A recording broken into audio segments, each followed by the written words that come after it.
I must say Brian's been doing a fabulous job while I've been off doing crazy things like making some vlogs for you guys. So we've got 2 chairs almost ready to go. We just need to put the trim on them, and then I have some sewing work to do along the front here and along the back edge. Nina's got one of the pillows done, so hopefully in this vlog I'll be showing you 3 completed chairs. Brian and I have done the trim on the larger of the 2 chairs remaining, and we have this much left. That's how close we cut this, pun intended. So I think we have enough to do the 2 arms or manchettes, as I learned this week, and then maybe around the back if we're lucky. We've done one of the 2, and we are down to this little pile now, but I think we're gonna pull out not only the arm, but actually the back as well. What do you think, Brian? What are our odds? I think we're batting 100. We're going to make it. Nice. Yeah. I think we have pulled off a miracle, Brian. If we can just show our little tiny bit of trim that is left, I think we have enough. If we hold it across here, look at us go. Like we did it with, you know, a whole 12 inches to spare. I've still got pins in place to kind of hold it mainly tight, and I'll push it down as I sew, but I'm also clipping the edges so that I can tuck a lot under, but it won't, it'll still have room to move about to create the curve.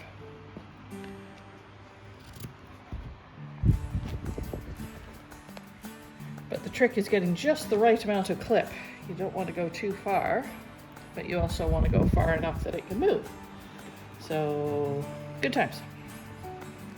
It's amazing the knowledge you get the first time you try something.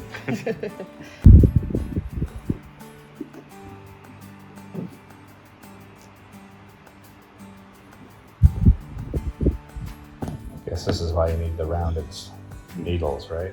Yeah, exactly. Makes it a lot easier. You couldn't get it up and through with any consistency otherwise. Right.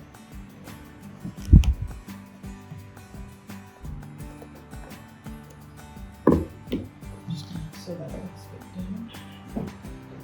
Looking very nice and tidy in there now, though. When we bought this furniture, it actually came with 7 pillows that look like this. And these covers aren't particularly to my taste, so I'm going to take those off. I think they're just zippered, yeah. And as I think you can see, there's a leopard print inside, and that's not particularly to my taste either. So we're going to make it up using some material we bought and some of the leftovers from recovering our chairs. And there's 7 of them, so let's see how far we get. I'm going to start by making slip covers for the cushions using the pillowcases that the previous vendor left, because they just look to be about the perfect size. So I'll just make slip covers first, non-zippered, and then I will make zippered covers out of the fashion material, maybe. Using the previous cover as a guide, I am just cutting out a little flap that's going to fold over. I'll put a tiny little hem along there, tuck it under, sew it in right along the edge here, and hopefully that will be enough to make a nice little slipcover. That seems to have worked all right. So it's a pretty loose cover. It's just maybe a little bit bigger than you'd want it to be, but it's only because I'm using the existing pillowcase. And that kind of tucks under. I think maybe the next one I'll maybe do 6 inches since I have that material available, and it'll tuck under just a little bit further, and that'll be nice. But basically 6 more of those to go, and then the fashion material. I don't know if it makes sense to put the binding on first and then the zipper, or the zipper and then the binding, but I'm going to try binding and then the zipper, and we'll see how that comes out. My zipper choices were too big or too small, so I went with too small, and hopefully we will be able to jam that through there. Who thinks we can do it? One thing I'm really missing right now is my serger for all these frayed edges. I had one, but because it's based for 110, it burns out when I use it for more than 10 seconds or so. So if anyone has any contacts at any sewing manufacturers and wants to send me a serger, that would be fabulous. And sewn. Managed to, that's right, not sew the zipper shut. It happens, I'm telling you. You're like listening to a podcast or something and you feel a little bump and you don't think about it, and then, yeah.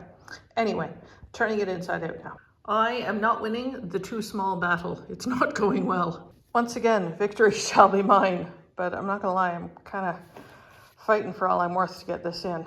I think maybe I'll just go with hand finishing next time. Almost there. Let's see if I can do it left-handed and one-handed while filming. What do you think? 7 pillows covered. There we go. We'll distribute those couple for the chairs that we just recovered, and then the rest we'll just kind of distribute around on the sofas that we have. Well, there you go. One finished chair with one finished cushion. One of the pillows from the chairs we're recovering really needed a wash. It had a big stain in the middle. And in the process of washing it, I'm not sure I've made it better, but more different. It's been drying for 3 days. It still weighs a ton.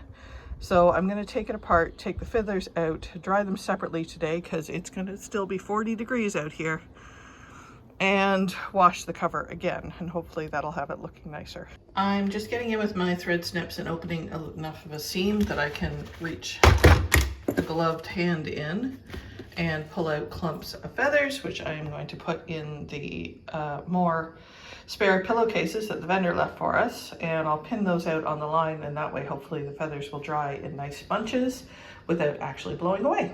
I've bagged a bunch of feathers and hung them out on the line, and I will come along every so often and give them a bit of a fluff, help that air circulate through, and hopefully those will dry today in the excessive heat that we've got going. And I'll wash the case in the meantime. Well, the regular wash cycle seems to have done it. Got rid of the stains that were developing and the dirt that was on there from me trying to dry it in various places and move it around. So that's pretty good. Everything's drying along. I keep coming out and fluffing these about every 15 minutes or so, and they seem to be drying well. I think this plan is coming together. Everything washed and everything dried. The trick is to get the feathers back into the pillowcase without them spewing everywhere. So wish me luck. If you are a speedy person or a tidy person, then restuffing a feather pillow is not for you.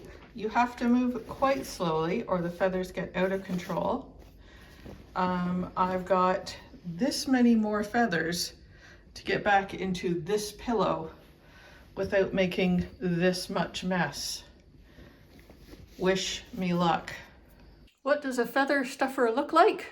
Well, like this. I have pinned a towel onto me to try to avoid the damage which is happening from feathers going everywhere. I've also put on a mask because feathers going everywhere. My pillow is looking fairly full. I've got a good amount of loss here. I'm going to say probably 5%. And I still have this many feathers to put back in. I'm going in, people. This can be done. Is this going high on my list of projects not to do again? Pretty high, not gonna lie. That's it. One re-stuffed pillow. I have a feeling that it's going to look like a Muppet exploded in here for a little while, but yeah, that's done. Basically, don't do this. Pillow backing is sewn back together, and now I'll just stuff it in the case, which is already made up, and then hand sew it closed, and we'll be done. Woo! I just finished sewing up the back, and it's still looking pretty floofy despite my 5% loss of feathers. You'd never know it. So that's that, my friends. The last of the chairs. All done. I had to rush out and get the last little bit of trim for the arms. And now the littlest chair is done. And let's see if we can do something interesting and stage a little scene for you.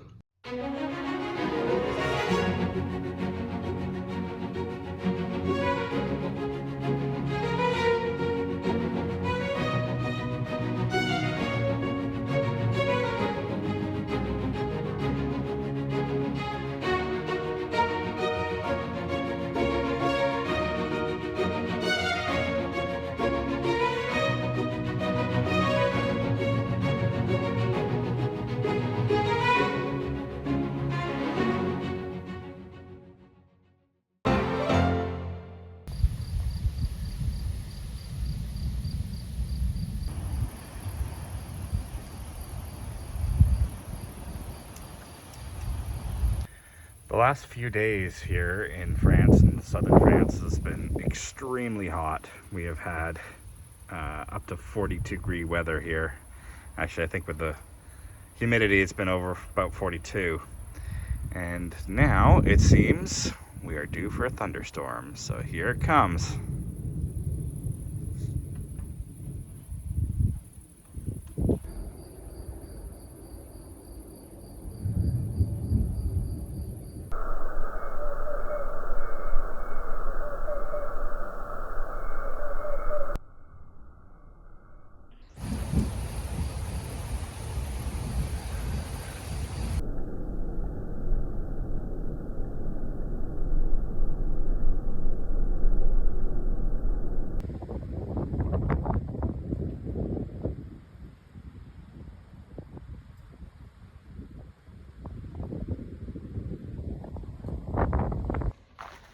Well, it's the morning after the massive storm that came through last night. Winds that I don't know if I've ever seen, quite frankly. And we have a bit of damage, you know, some big branches down and, you know, some debris around the place. But frankly, I'm actually pretty happy with the way everything survived.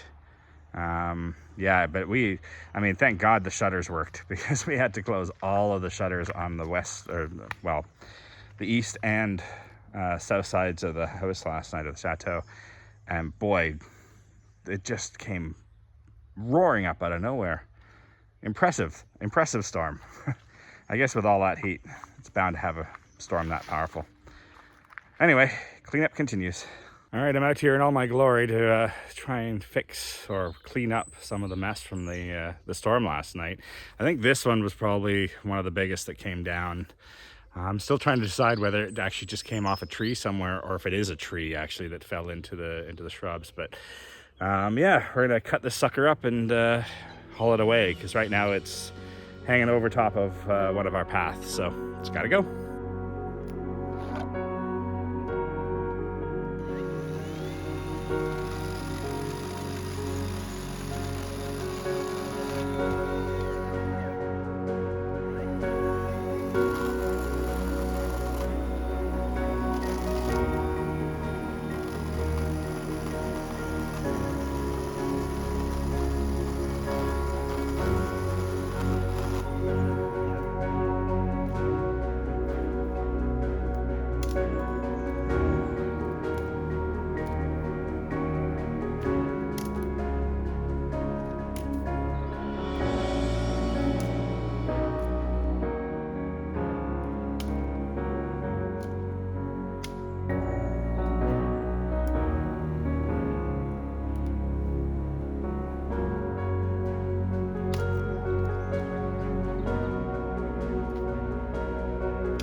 So I'd say it's definitely a tree limb that came down. It's a pretty good sized limb that was all hanging on to. So I have to figure out what tree it came from. It was on the other side here because it was collapsed over the bramble that's here and caught onto that big tree. Anyway, another big one lost. There we have it, all filled up in the barrel and ready to take to our waste pile behind the barn. Oh well, you know, the battle continues. So we've got a very cute little problem. We left the garage door open while we were working outside for a couple of days. And as a result, some little birdos snuck in and have created the cutest little nest. And she's in there now, so I'm not going to bug her too much. But basically, whoops, sorry sunshine. Basically that means we can't close the garage door during storms. So cute little problem, but we'll just leave her be in peace. Steve just pointed out that we have flowers on the magnolia tree. I was a little bit worried after all the deadfall, but apparently that's normal for this species of tree. And now we have flowers. Yay! And they're so beautiful too. Just wandering past 9 is excellent work on the side gardens here. We've got everything in, looking happy after the rain last night. Yeah, it looks like there's lots of buds too. there's more flowers to come. With this here, there's one up there. That's very exciting. I love magnolia flowers. They're so beautiful. Really are terribly elegant, aren't they? So pretty. I'm taking our Dexter for a walk through our woods. And it's just so enchanting, particularly after a rain, to walk down through the woods here. Absolutely love it. The smell is fantastic. The colors, the greens, just beautiful. And I'm starting to see evidence of animals, big and small, all coming through this area. You know, I have definitely seen deer and boar, and all sorts coming through this way, plus some amazing birds. But I swear, you come in here sometimes and I feel like you're in some sort of tropical jungle. Absolutely adore it. This is some of the untamed parts of our property that we haven't really gotten deep into yet because they're far away from the chateau. But right now they seem to be a lovely habitat for butterflies, and there's butterflies absolutely everywhere in here. And it's absolutely fantastic to see them. I love it. You know, it's nice to have a bit of raw nature around. So this part of the woods, when it emerges, heading back towards the chateau, comes into this beautiful meadow area. Again, just completely covered in butterflies at this time of year. But it's such a lovely thing to come to. And again, we're trying to keep it relatively natural. We've cut paths through so that, you know, you can certainly take a nice stroll through this area. But we wanted to make sure that the area stays sort of raw and natural and, you know, be a great place for birds and insects and animals to come through. So I decided to come out here and take a look at our property and just make sure that there was no major damage in the storm last night, because it was quite a raging storm. But it doesn't seem to have done anything too serious. Everything seems to be pretty much intact from where we saw it before. I mean, we do generally have some trees and things that we got to take care of that are in the woods anyhow, but it doesn't look like there's anything new that I'm noticing, so that's good. Finally, we said goodbye to Brian and Nina this week. In the hustle and bustle of getting them out and on their way, we didn't pull out our cameras, sadly enough, so we don't have a little leaving shot for you. So here's some shots of Brian taking down the tree in a matter of minutes, which we mentioned might be a project, and by the time we got out, he had it down and chucked off the back terrace. So thank you so much for that, Brian. And then also Nina's been doing some great work clearing out around the stones below the terrace and creating a bit of a garden, which we hope in a few years will come to fruition. So a big thanks to Brian and Nina for all their hard work while they were here, and we wish them all the luck in the future.